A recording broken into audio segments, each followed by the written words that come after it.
Shalom saudara, sebelum kita mendengarkan firman, mari kita bersatu dalam doa. Bapa, terima kasih untuk kesempatan hari ini kami boleh belajar firman-Mu. Kiranya Roh Kudus yang menyingkapkan rahasia ilahi sehingga firman itu boleh bertumbuh dan berbuah dalam kehidupan kami. Terima kasih Tuhan, di dalam nama Yesus kami berdoa. Amin. Saat saya mempersiapkan firman ini, saya teringat pada guru sekolah minggu saya yang mengajarkan lagu 5 roti dan 2 ikan. Kami tidak tahu maksud arti ini, tapi kami menyanyikannya aja dengan sukacita. Liriknya demikian. 5 roti dan 2 ikan, Tuhan Yesus yang memberkati. Dimakan 5.000 orang, sisa 12 keranjang. Kisah 5 roti dan 2 ikan adalah salah satu mukjizat yang fenomenal yang Yesus buat dalam pelayanannya. Kisah ini juga tercatat dalam 4 kitab, Matius, Markus, Lukas, dan Yohanes. Nah, pada kesempatan kali ini kita kembali belajar apa yang ingin Tuhan ajarkan kepada setiap kita melalui firman-Nya. Judul khotbah hari ini adalah Allah yang tak tertandingi. Adalah penting untuk kita menyadari bahwa Allah kita itu Allah yang tak tertandingi. Apa yang tak tertandingi dari Allah kita? Dan apa hubungannya dengan kisah 5 roti dan 2 ikan? Mari kita lihat satu persatu dari bagian berikut ini. Yang pertama, kasih-Nya tak tertandingi. Pada ayat 13 dan 14 berbunyi demikian. Setelah Yesus mendengar berita itu, menyingkirlah ia dari situ dan hendak mengasingkan diri dengan perahu ke tempat yang sunyi. Tetapi orang banyak mendengarnya dan mengikuti dia dengan mengambil jalan darat dari kota-kota mereka. Ketika Yesus mendarat, ia melihat orang banyak yang besar jumlahnya. Maka tergeraklah hatinya oleh belas kasihan kepada mereka, dan ia menyembuhkan mereka yang sakit. Berita apa yang Yesus dengar? Pada ayat-ayat sebelumnya, dikatakan bahwa murid-murid Yohanes Pembaptis mengambil mayat Yohanes Pembaptis yang dieksekusi mati oleh Raja Herodes. Siapa Yohanes Pembaptis? Dia adalah keturunan suku Lewi, anak dari Imam Zakaria. Ibunya bernama Elisabet adalah sepupu dari Maria, ibu Yesus. Yohanes ini membaptis orang-orang dan juga membaptis Yesus.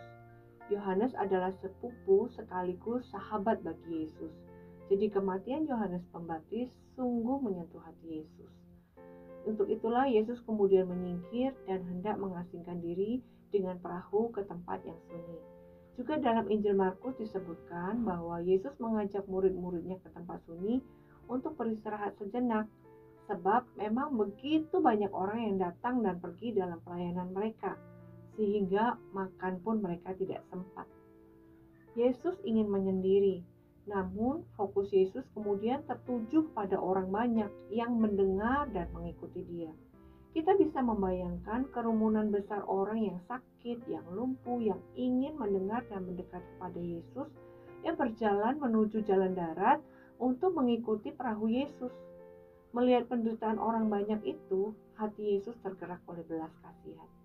Yesus mau menyembuhkan penyakit mereka. Yesus tidak membiarkan keinginannya untuk mengasingkan diri menjadi alasan untuk tidak melayani mereka. Yesus peduli. Kasih-Nya yang tak tertandingi itu cukup untuk menolong semua orang yang datang kepadanya. Memberi makan 5.000 orang adalah mukjizat yang lahir dari belas kasihan. Begitu pula dalam hidup kita. Kasih-Nya sungguh tak tertandingi. Anugerah-Nya selalu cukup bagi kita.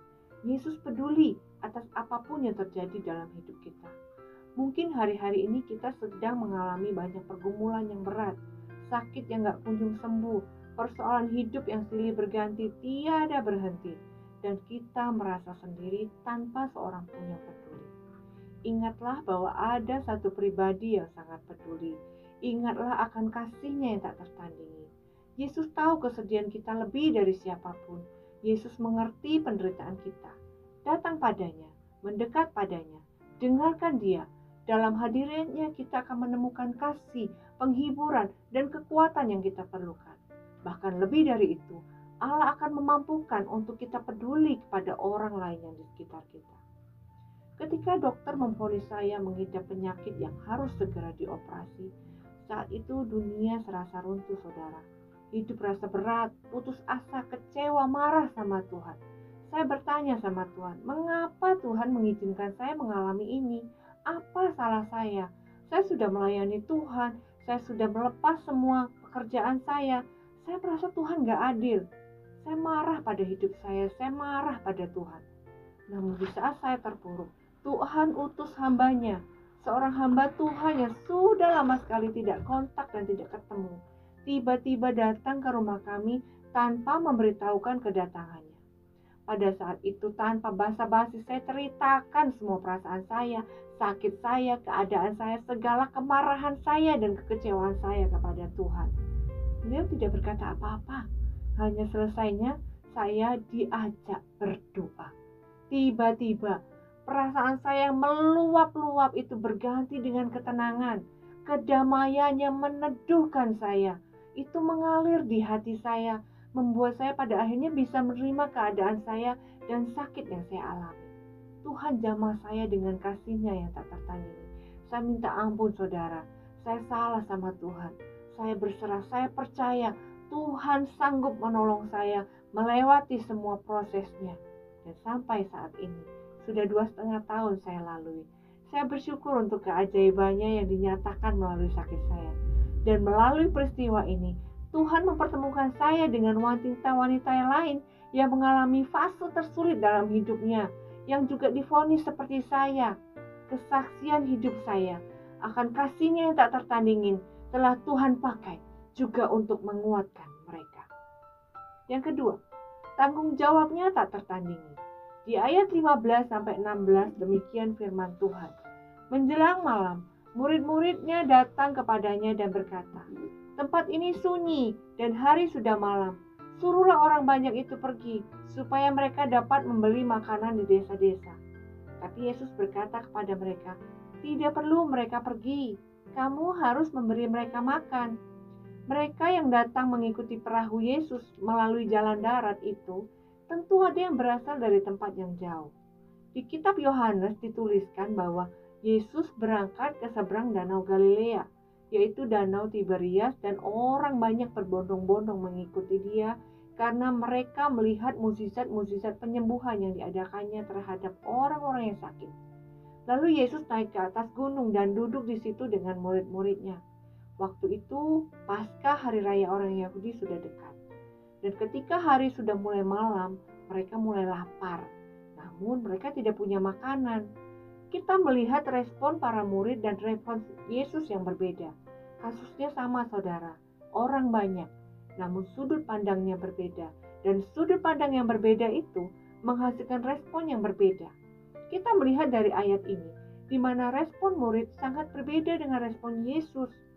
Jika Yesus meresponi orang banyak dengan belas kasihan, para murid meresponinya dengan menyuruh orang banyak itu pergi. Yesus tergerak oleh kebutuhan jasmani dan rohani orang-orang. Yesus tidak mengajar mereka saja, tapi mereka juga dipenuhi oleh kebutuhan jasmaninya. Sampai puas. Kamu harus memberi mereka makan, kata Yesus. Dengan memberi tanggung jawab ini kepada murid-muridnya, Kristus bermaksud membangkitkan di dalam diri mereka suatu kesadaran bahwa pergaulan dengan dirinya itu mencakup persediaan bagi semua kebutuhan. Sungguh tanggung jawabnya tidak tertandingi. Yesus menyediakan semua kebutuhan jasmani dan rohani. Begitu pula dalam kehidupan kita, seperti orang banyak, penting untuk kita selalu dekat kepada Tuhan dan mendengar pengajarannya. Miliki sudut pandang yang benar berdasarkan kebenaran Tuhan, sehingga kita pun dapat meresponi dengan benar setiap hal yang terjadi dalam hidup kita. Percayalah bahwa Dia Allah yang bertanggung jawab atas seluruh hidup kita. Serahkan seluruh hidup kita dalam pimpinannya yang sempurna. Tanggung jawab Allah tidak tertandingi atas setiap anak-anaknya. Seperti setiap orang yang bertanggung jawab atas kehidupan anaknya, orang tua yang baik hati pasti berusaha untuk mencukupi segala kebutuhan anaknya. Memberi makanan yang terbaik, pakaian yang terbaik, pendidikan yang terbaik, semua yang terbaik. Saya teringat pada waktu dulu, saudara. Waktu saya dan kakak-kakak saya masih tinggal bersama mama, papa saya. Ketika mama saya menghidangkan ayam goreng, semua kami mendapat makanan yang enak. Daging paha, daging dada. Mama papa saya hanya makan ceker, leher, kepala. Saya pernah tanya tuh sama mama saya, mengapa tidak makan daging, tapi hanya makan kepala, ceker? Mama saya cuma menjawab gini, karena saya suka makan bagian itu. Nah, setelah saya dewasa, saya baru mengerti, saudara. Bukan karena suka, tapi karena mereka mau berikan yang terbaik bagi anak-anaknya. Tidak pernah lagi saya melihat mama papa saya makan ceker, makan leher setelah saya dewasa. Lah, kalau orang tua di dunia saja bertanggung jawab dan memberi yang terbaik bagi anak-anaknya, terlebih Allah yang maha baik. Tanggung jawabnya tidak dapat dibandingkan dengan apapun juga. Jangan khawatir, saudara. Mendekat pada Allah. Percaya, Tuhan sungguh bertanggung jawab atas kehidupan setiap kita anak-anaknya. Amin. Yang ketiga, kuasanya tak tertanding. Di ayat 17-19 demikian firman Tuhan. Jawab mereka, yang ada pada kami di sini hanya 5 roti dan 2 ikan. Yesus berkata, bawalah kemari kepadaku. Lalu suruhlah orang banyak itu duduk di rumput. Dan setelah diambilnya 5 roti dan 2 ikan itu, Yesus menengadah ke langit dan mengucap berkat. Lalu memecah-mecahkan roti itu dan memberikannya kepada murid-muridnya. Lalu murid-muridnya membagi-bagikannya kepada orang banyak. Hanya 5 roti dan 2 ikan. Jangankan untuk 5.000 orang ya, untuk kebutuhan para murid sendiri tidak cukup. Yesus menggunakan kesempatan ini untuk menunjukkan kepada para murid bahwa apa yang mereka miliki sudah cukup, bahkan lebih jika diserahkan kepada Yesus dan mempercayai Yesus. Apa yang terjadi selanjutnya? Yesus hanya menengadah ke langit, mengucap berkat kepada Bapa, memecah-mecahkan roti, seperti yang biasa dilakukan oleh orang Yahudi pada saat mereka makan. Mukjizat pelipat gandaan terjadi melalui tangan Yesus. Hal ini membuka mata mereka dan mengingatkan mereka akan pengembaraan bangsa Israel, di mana Allah telah memelihara hidup mereka dengan memberikan makanan selama di padang gurun. Yesus membukakan konsep mereka yang terbatas. Hanya diperlukan ketaatan dan kerendahan hati untuk dapat menyaksikan kuasanya yang tak tertandingi. 1 Raja-Raja 17 juga mengisahkan tentang perintah Tuhan kepada Nabi Elia untuk pergi ke Sarfat. Kedatangannya akan menyelamatkan seorang janda dan anaknya dari bahaya kelaparan akibat kekeringan yang melanda di daerah itu. Hanya ada segenggam tepung, sedikit minyak di buli-buli, dan cukup tersisa untuk sekali makan saja bagi janda dan anaknya. Namun karena janda itu memilih untuk taat, ia menyerahkannya kepada Nabi Elia, maka janda itu mengalami mukjizat. Tempayannya tidak pernah kosong, saudara, sampai waktu Tuhan memberi hujan. Apa yang mustahil bagi manusia, itu mungkin bagi Allah. Allah berdaulat dalam menjadikan segala sesuatu, termasuk dalam mencukupi kebutuhan kita.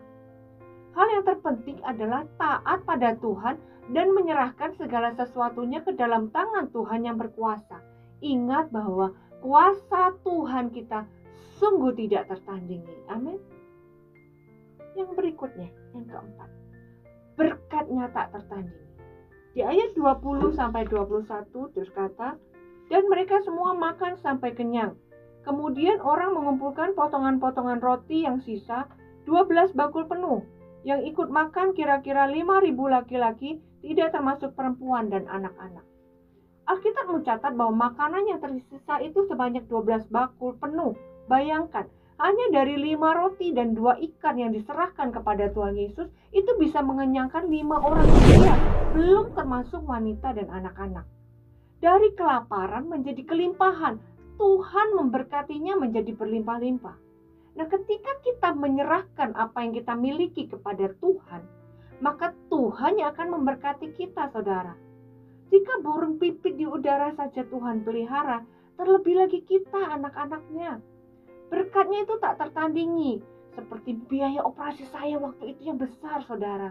Dari mana uangnya? Tidak dapat saya nalar sebab saya tidak punya uang sebanyak itu. Tapi Tuhan sediakan semuanya. Tuhan gerakin banyak orang, keluarga besar, teman-teman gereja, teman-teman alumni SMP. Saya nggak kenal bahkan, yang menabur untuk pengobatan saya. Sehingga saya dapat mengalami tindakan medis yang terbaik. Sungguh berkatnya tidak tertandingi, saudara. Tersedia bagi setiap kita yang percaya dan mengandalkan Dia. Percayakan hidup kita ke dalam tangannya, maka Ia akan memberkati hidup kita dalam pemeliharaannya yang sempurna. Jadi saudara-saudara, saat persoalan hidup terasa begitu berat, saat semua jalan serasa buntu, saat kita sudah gak sanggup lagi, ingatlah pribadi Allah. Mendekatlah kepadanya, taat, berserah, percayakan hidup kita ke dalam tangannya. Kasihnya, tanggung jawabnya, kuasanya, berkatnya itu sempurna. Selalu ada mukjizat bagi orang percaya. Tuhan sanggup melakukan lebih dari apa yang kita pikirkan dan doakan. Sebab Allah kita, Allah yang tak tertandingi apapun juga. Tuhan Yesus memberkati kita semua. Amin.